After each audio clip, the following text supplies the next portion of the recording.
Dame Patricia Routledge was loved by millions, but she kept her life almost completely private. She never got married, never had kids, and kept her own world totally shut. This wasn't by chance, and the reason shocked even her closest friends. Behind all the funny moments were choices that made people guess for years, rumors that stuck with her right until the end. Now we finally know how she spent her last years, if she really quit acting, and why she left her super famous sitcom when it was the most popular. The rise of Dame Patricia Routledge. For millions of watchers all over the world, Dame Patricia Routledge was easy to spot right away. Her voice, her perfect timing, and her amazing role in keeping up appearances made her a name everyone knew way beyond Britain. She became linked with funny comedy, poking fun at society and a special kind of silliness. But while people laughed behind the scenes, Patricia's life was very different from what you saw on TV. And years after her most famous role stopped being on television, old rumors about her private life and job choices started popping up. And after her sad death, these rumors are finally getting cleared up. Patricia Routledge was born in 1929 in Tranmere, Birkenhead, Cheshire, into a simple working-class family. The world she grew up in had almost no link to acting or arts. Acting wasn't seen as a smart job, especially for a young girl with no money or family in the business. Her neighborhood liked safe jobs and normal work, not plays or performing. But from when she was little, she loved words and telling stories, even if she didn't know how to start. She went to Birkenhead High School, where she was really good at schoolwork, and later studied English at the University of Liverpool. It was there in school plays that she first started acting for real. These early times weren't fancy, but they helped shape her. She learned how to be on time, get the timing right, and grab attention without being too showy. Skills that would make her career special many years later. Getting into real theater wasn't easy. Routledge had no family helpers and no money backup. She used scholarships and just kept trying hard to keep going. Getting into the Bristol Old Vic Theatre School was a big change for her. The training was tough and full of competition, and she had to learn fast to meet pro levels. Many kids around her came from richer families, but she kept up with hard work and being ready. After training, jobs didn't come quick. Like lots of actors back then, she spent years in small theater groups and traveling shows, taking any part she could get. These were long, tiring seasons with not much fame, but they made her good at lots of things. She learned comedy, serious acting, singing timing, and how to own the stage the tough way, night after night in front of all kinds of crowds. The business she joined was mostly run by men, especially in the 1950s and 60s. Women were often put in the same kinds of roles or pushed aside, especially if they didn't look super glamorous. Routledge had to try extra hard to be seen as serious, especially in deep roles. She refused to be stuck in one box, and that slowly worked out. Her work on stage with the Royal Shakespeare Company got her real respect.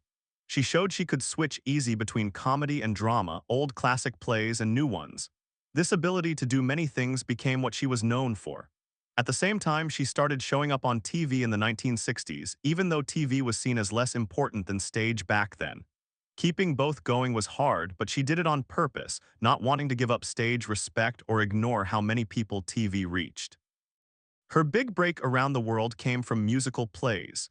In 1968, she won a Tony Award in New York for Darling of the Day. The win made her known outside Britain and proved she was a star people loved everywhere. Even then, she kept fighting being stuck in one type, switching between Shakespeare, musicals, and comedy instead of picking just one. But it wasn't until the 1990s that she became a real name in every home. Keeping Up Appearances showed the world Hyacinth Bucket, a character so unique and easy to remember that she almost hid all her other work. The role brought huge fame, but it also had a danger. Many watchers only saw the funny part and not her deep stage work. Still, in the acting world, everyone knew how good she was. She was seen as one of Britain's best actresses who could do anything, someone who started simple and reached the top honors, including becoming a dame for her work in drama and helping charities. But behind that success were tough personal choices, sad losses, and old rumors she never talked about in public. Stories that would only come out much later. The losses that hurt her. For all the control and perfect look Dame Patricia Routledge showed in public, her private life was hit by loss way earlier than most people knew, long before she was a TV star. She was already learning how to keep going without the people she loved most. Her dad, Isaac Edgar Routledge, was a tailor and shop owner in Birkenhead. He worked hard, made okay money, and lived a simple life. There was nothing showy about his world, but he believed in school and supported his daughter's dreams even when acting seemed risky. Sadly, he died in 1985 when Patricia was in her mid-50s. By then, she was already doing well in theater and TV, but losing him still hurt a lot. Losing him meant losing the last tie to her childhood, the man who quietly cheered her on long before awards or fame. From then on, there was no family backup. Whatever happened next, she would handle it by herself. This feeling of being on her own had started way earlier. Her mom, Catherine Routledge, died in 1957 when Patricia was just starting her career. At the time, she was doing small theater jobs, moving around, taking tiny roles, and trying to make it in a job with no promises. Her mom had stayed home and most importantly encouraged Patricia's love of books, words, and performing when she was a kid. Losing her then was really hard. There was no soft place to land, no home to go back to when jobs stopped or she got turned down. Patricia had to keep working, keep traveling, and keep showing what she could do while dealing with sadness mostly alone. That loss changed how she lived after. Friends and coworkers later said she didn't talk much about her hurt. She just focused on work. She showed up ready and kept her private life to herself. Then there was her older brother, Kenneth Graham Routledge. He had trained to be a lawyer before leaving that to become a priest. Kenneth was different from her parents in her life. He was the one she asked for advice, a clear view, and to stay grounded. He got duty, hard work, and doing the right thing, stuff Patricia really looked up to. Sadly, Kenneth died in 1989 just before keeping up appearances made her super famous. The timing made it extra painful. Just as her career was about to get the biggest fame ever, the person she trusted most for advice was gone. Without him, Patricia started the most public time of her life. Without that familiar voice to remind her who she really was beyond work, success came fast, and with it came pressure, media attention, and the chance of being seen as just one character.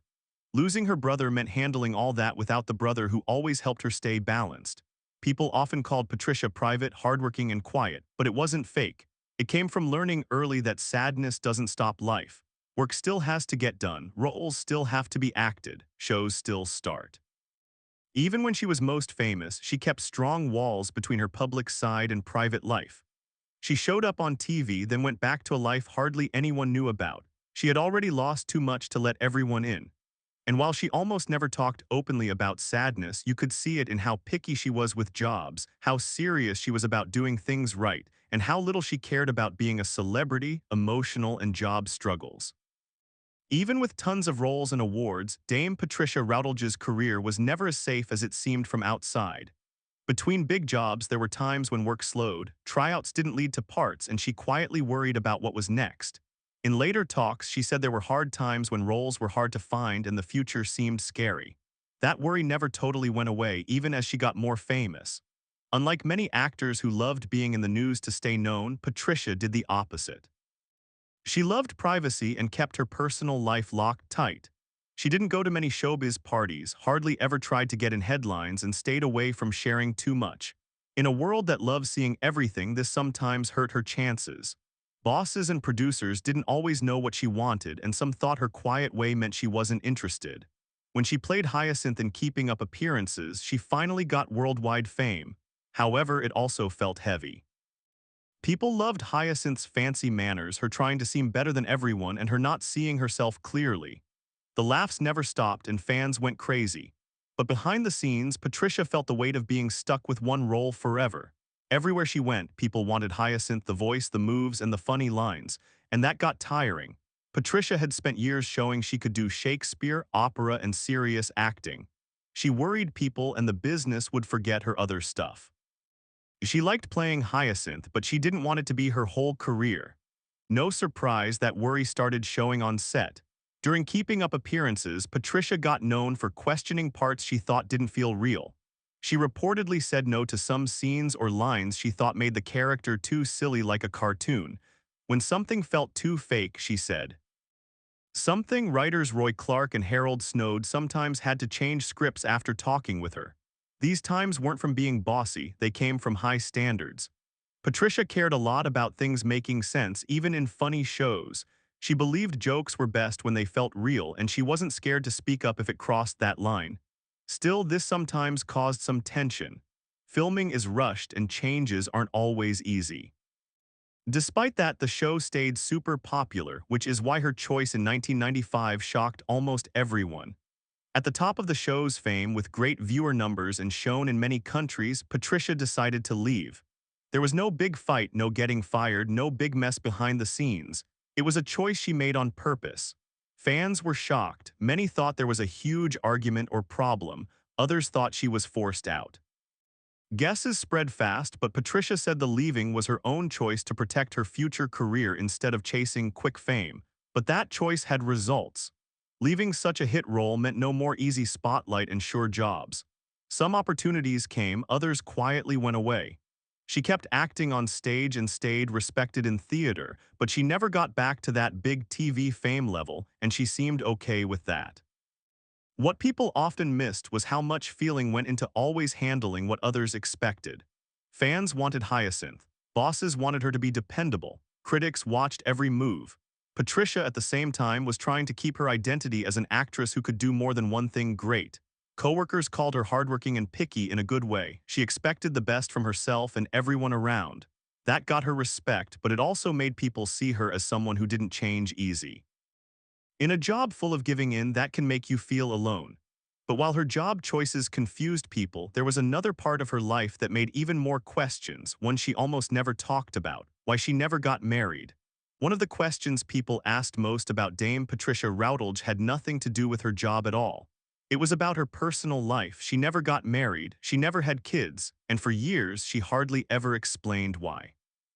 What's clear is that it wasn't hidden or a big scandal. Patricia Routledge openly said all her life that she didn't marry. She didn't avoid the question or act like it wasn't true. She just didn't make it something to talk about. In a time when actresses were often known by who they dated, she chose not to share that part with everyone. There's also no story of her trying to have a family the usual way. She never talked about wanting kids. If she had boyfriends or girlfriends, she kept them completely secret. No public dates, no fancy events together, no interviews talking about romance. She drew a strong line between work and personal stuff, and she never crossed it. For Patricia, theater came first not as a plan, but because that's how it was. She didn't mean to pick one over the other, she just gave all she had to acting. Practice, trips, shows, late nights, always traveling. That was her daily life for years. Acting wasn't something she squeezed in around personal stuff. It was her whole life. She later said this focus wasn't a big planned choice. It wasn't like dramatically picking job over marriage. It just happened. She once said, "I didn't make a decision not to be married and not to be a mother. Life just turned out like that because my involvement in acting was so total." The job took her time, her energy, and her focus, and she gave it happily. By the time she noticed, she was already living a life that didn't have much room for a normal home life. Being on her own was important to her. She liked depending only on herself and answering only to herself. Marriage, especially back in the mid-1900s, often meant expectations she didn't like. Women were supposed to slow down work, give in on job stuff, or be known through their husband.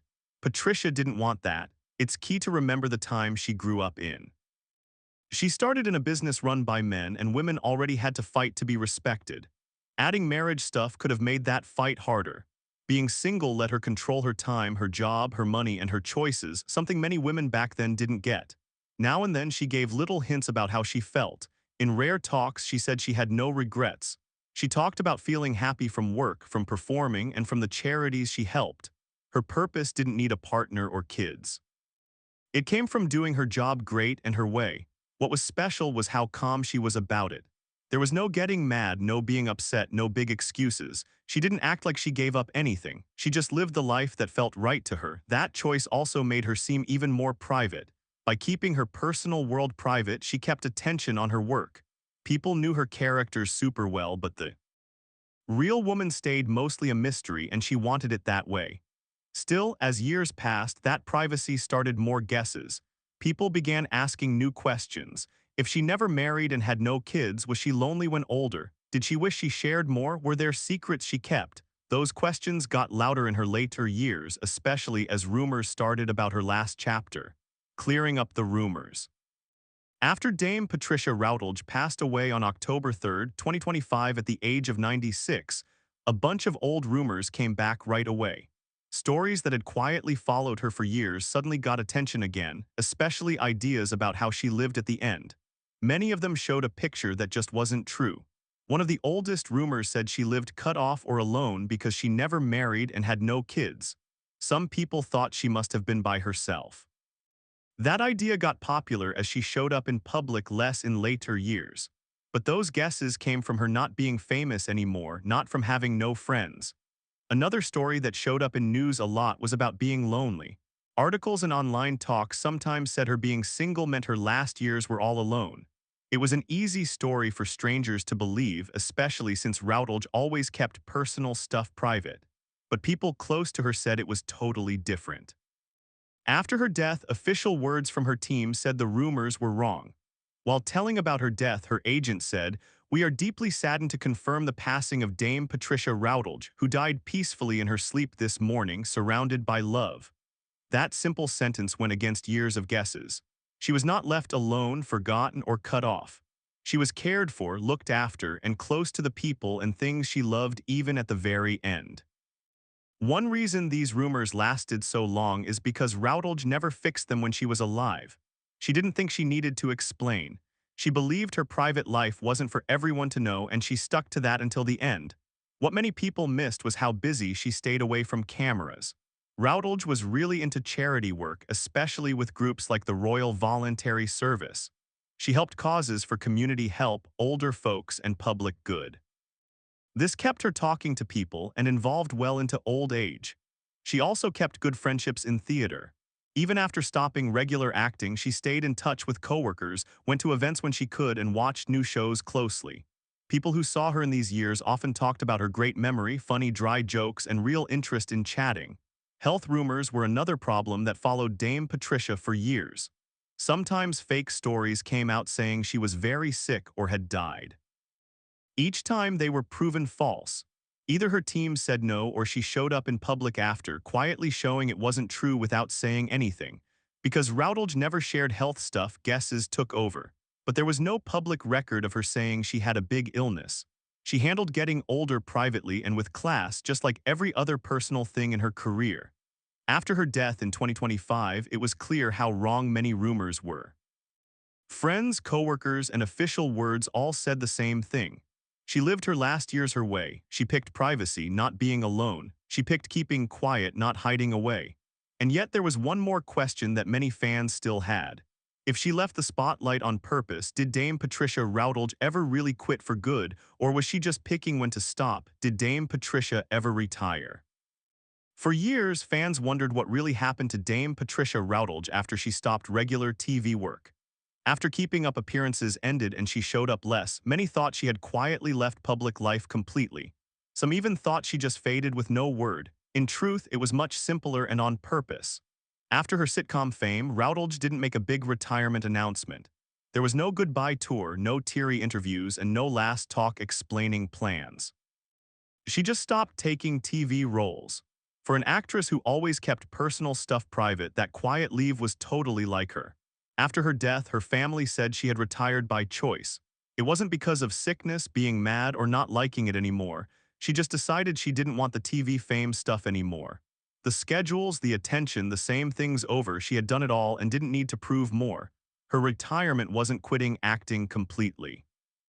According to her agent, Routledge stayed super excited about performing, especially live theater.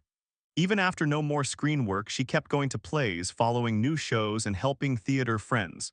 Her agent said, even at 96 years old, Dame Patricia's passion for her work and for connecting with live audiences never waned. Just as new generations of audiences have continued to find her through her beloved telev. Asian roles, she will be dearly missed by those closest to her and by her devoted admirers around the world. It's clear Patricia still loved audiences. She just didn't want cameras anymore. That difference matters. Many thought she left because she was tired of acting. That wasn't true. What she left was being seen, not the art. TV gave her world fame, but theater was always home. Sitting watching live actors still made her excited. Friends and coworkers said she followed theater a lot and talked about shows with the same smart eye she always had. She never lost love for timing, how lines are said, or stories. The love for acting stayed, the fame did not. This is where what people thought was different from real life. Because Routledge wasn't seen, people thought she was gone, but she hadn't disappeared. She had just changed what she focused on. She picked a calmer life that still kept her in the arts without all the fame stuff. That choice also kept how she wanted to be remembered safe. By leaving her way, she didn't get stuck in old memories or too much exposure. Her work stood alone without trying to copy old hits. Still, one last question sticks with many fans. If she left TV on purpose, did she ever wish she hadn't left the role that made her famous? Did she regret leaving the show? After Keeping Up appearances ended, one question followed Dame Patricia Routledge everywhere, even though she hardly ever answered it straight. Did she regret leaving the show that made her famous worldwide? Fans loved Hyacinth so much that many couldn't understand why someone would leave that success. Rumors filled in the blanks. Some said she felt stuck with the character. Others said she later wished she stayed, especially as the show kept finding new fans on reruns everywhere. The idea she might regret it became part of the show's story after, said so often it seemed true. Patricia herself said the time after the sitcom wasn't all easy. People linked her strong to Hyacinth, and that made new work tricky. When people saw her, they wanted the voice, the ways, and the laughs. The serious stage stuff she went back to didn't get as much notice at first. That change brought some worry, and she never hid that, but worry didn't mean regret. Whenever she talked about the role, she was clear on one thing. She did not regret playing Hyacinth. She knew exactly what the character gave her. The show brought world fame, money, safety, and a spot in TV history. She respected the role and never put it down. More importantly, she was clear that stopping the show was her choice. She didn't just leave, she wasn't pushed, she decided to end it. In her own words, "I brought it to an end," which of course the BBC didn't care for very much. "I thought the writer was beginning to recycle old ideas. And also remembering the great Ronnie Barker, he always stopped when he was at the top of something, and he always left with people saying, 'Oh, aren't you doing any more?' Rather than people saying, 'Is that still on?' That's the place to be, really. And I had other adventures to explore. I'm an actress and I wanted to take on the stories of other people." Her reason was simple and makes sense. She believed comedy is best when it's fresh, and she didn't want Hyacinth to get old and repeated. She also wanted room to try other stuff. Theater, music, and different roles still excited her, and she wasn't ready to do just one thing forever. So while fans kept guessing, her own view never changed. She knew the hard parts after, but she stood by her choice. The role was one part of her life, not all of it, and leaving it wasn't a mistake she thought about later. It was a choice she made on purpose, knowing just what she was doing. Do you think Dame Patricia made the right choice by leaving the show? Let us know in the comment section below. If you enjoyed this video, don't forget to click on the next video on your screen.